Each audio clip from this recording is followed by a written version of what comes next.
Olá, este é o CNN Money, o podcast que te ajuda a tomar as melhores decisões. Hoje é quinta-feira, 18 de agosto.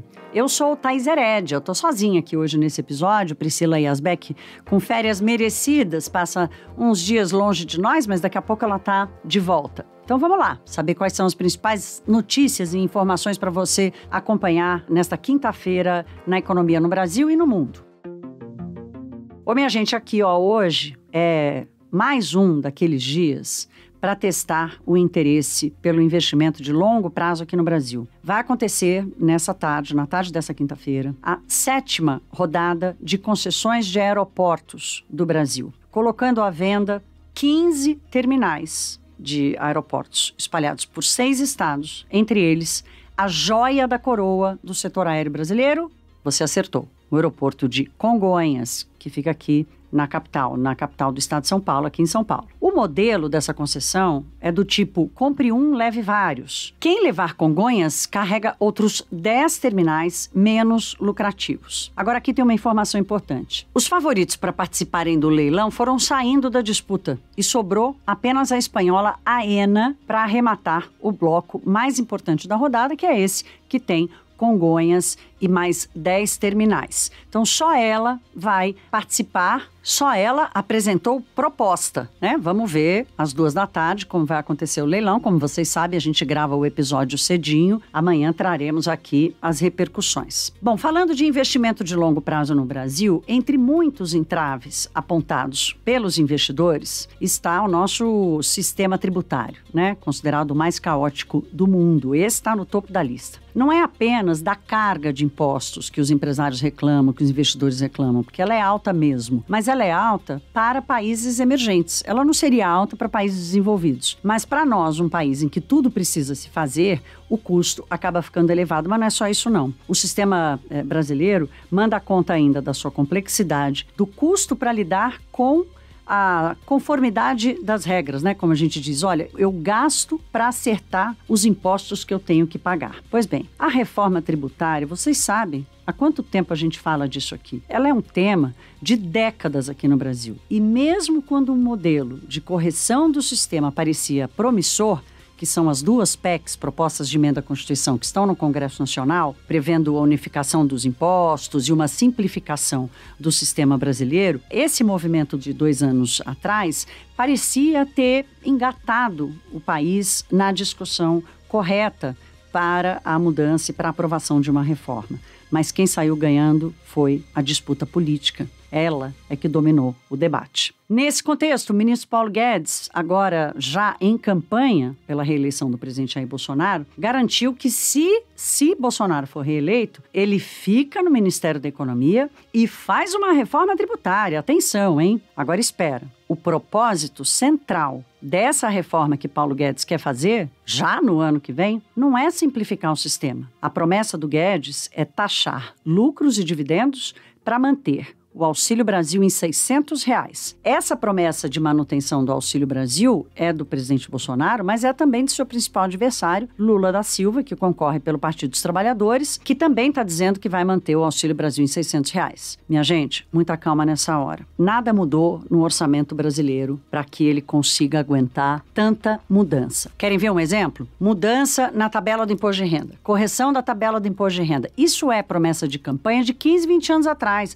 Nunca ninguém conseguiu fazer. Aí agora, de repente, redução ou isenção do imposto de renda para quem ganha X mil reais, X mil salários mínimos. É muito difícil isso acontecer, porque não mudou a estrutura do gasto, não mudou a estrutura da receita, não mudou a estrutura do orçamento brasileiro. Então, a reforma tributária faz parte daquelas grandes reformas que o Brasil precisa, que estão nesse debate, mas ela continua sendo dominada pela política. Então, eu já misturei aeroporto com imposto para traçar aqui o perfil do ambiente de investimentos no Brasil. Vamos ver como vai ser o leilão. Os leilões de concessão de aeroportos já tiveram sucesso no passado, mas os modelos foram se mostrando equivocados, os modelos foram sendo refeitos. Então, por exemplo, essa coisa de vender um bloco faz sentido do ponto de vista da garantia da oferta do serviço. Então, você quer levar a joia da coroa? Amigão, você vai ter que sustentar outros aeroportos que fazem hub, que participam da operação, inclusive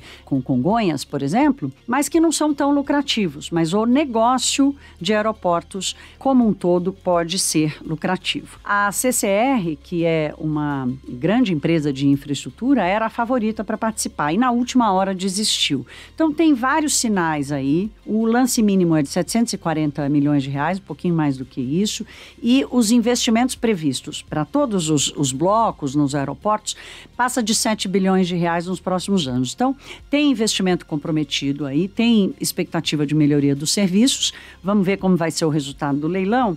E que o que muitos executivos do setor aéreo me disseram ontem é que, dessa vez, não é nem o modelo, não é nem a atratividade, não é nem o preço, é o timing. Fazer uma concessão dessa envergadura, né, a 40 e poucos dias da eleição, num momento de incerteza do mundo inteiro, né? Não é que o Brasil está isolado na incerteza econômica. Nós estamos vivendo a incerteza do mundo inteiro, que, aliás, é assunto agora do próximo tema aqui do episódio. Então, missão aqui assumida de trazer amanhã, no episódio de sexta-feira, a repercussão do leilão dos aeroportos e tudo que implica nesse resultado, inclusive na percepção de risco ou de oportunidades sobre o Brasil. Vamos pegar um avião? Não no aeroporto de Congonhas, porque não sai voo de Congonhas para a Europa, mas é para lá que a gente vai, porque saiu hoje cedo a inflação da zona do euro. Ela veio exatamente em linha com o esperado, subiu 0,1% em julho, no acumulado em 12 meses, saiu de 8,6% para 8,9%. Tudo dentro do esperado. O fenômeno do processo inflacionário na Europa, no Reino Unido, nos Estados Unidos, tem sido acompanhado pelo mundo todo e a gente aqui fala dia sim, outro também sobre isso. Cada vez que sai um dado desse, o mercado se faz algumas perguntas, os economistas se fazem algumas perguntas, entre elas, chegou no pico? É o último momento de alta? Todo o choque de custos acumulado até aqui já foi absorvido? E a partir de agora, qual será o comportamento da inflação? Qual será o comportamento do processo inflacionário, né? Não só do índice como um todo, mas assim, por exemplo, os salários no Reino Unido estão subindo muito forte. Os salários em algumas categorias nos Estados Unidos também. A mesma coisa está acontecendo na zona do euro. E a zona do euro tem um complicador aí, porque é uma única moeda para 19 países, cada um com a sua dívida, com a sua situação fiscal e por aí vai. E diante desse cenário,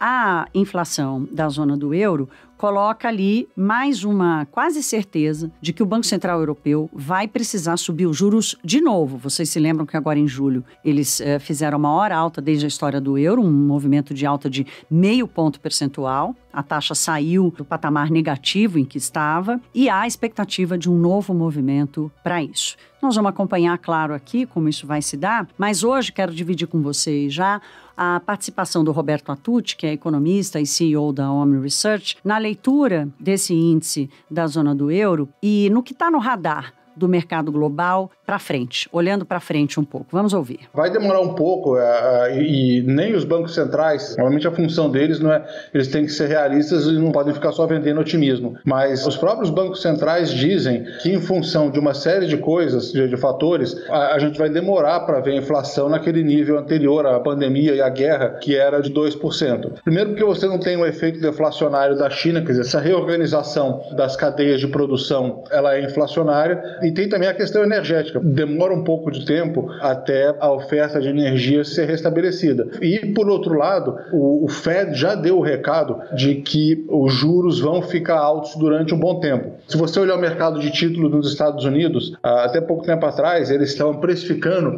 uma redução de juros pelo Fed já em 2023. E o que os diretores do Fed foram lá e falaram foi o seguinte, falou, olha, not so fast.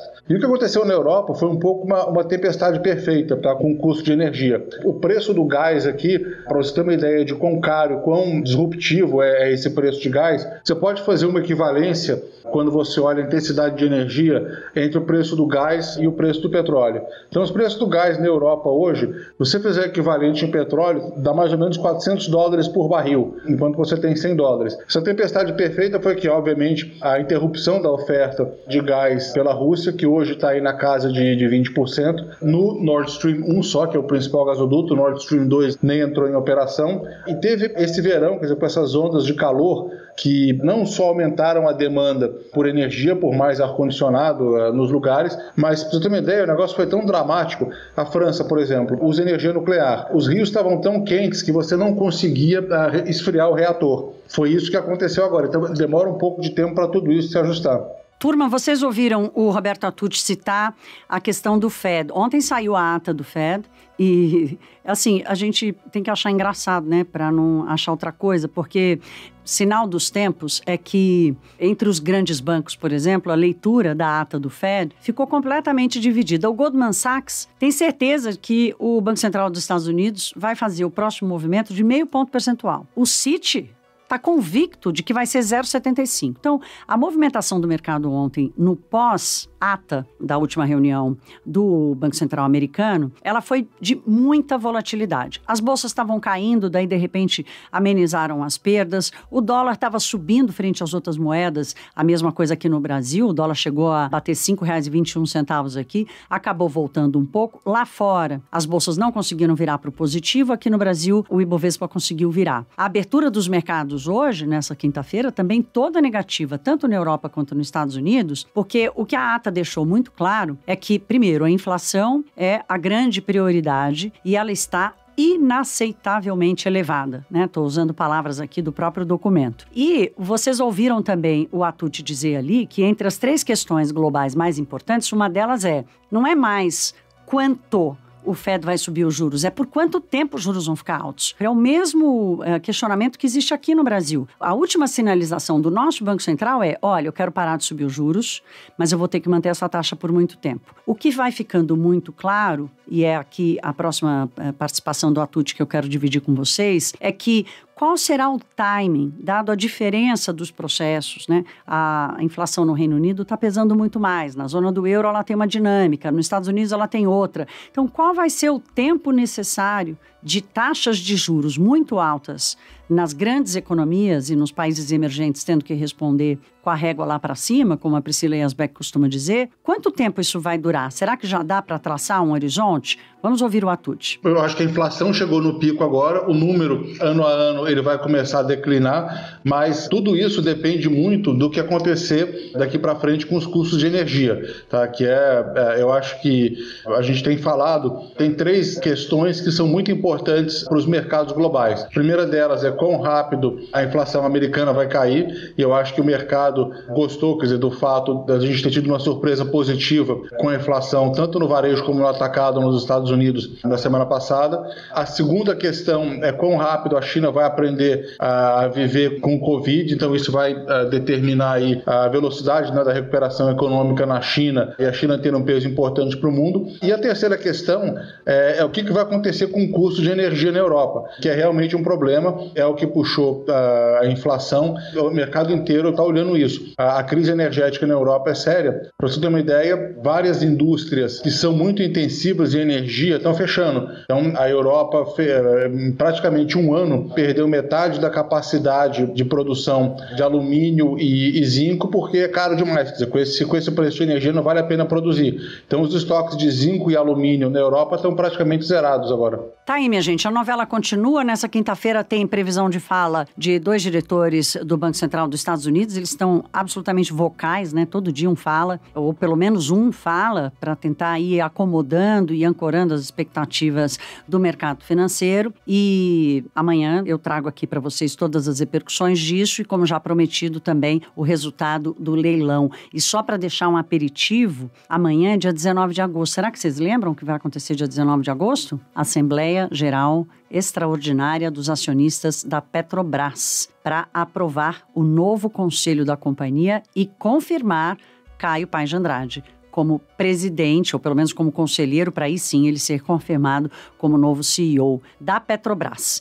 Assunto todo comprometido já para o Money dessa sexta-feira. Até lá, se cuidem, um beijo e até.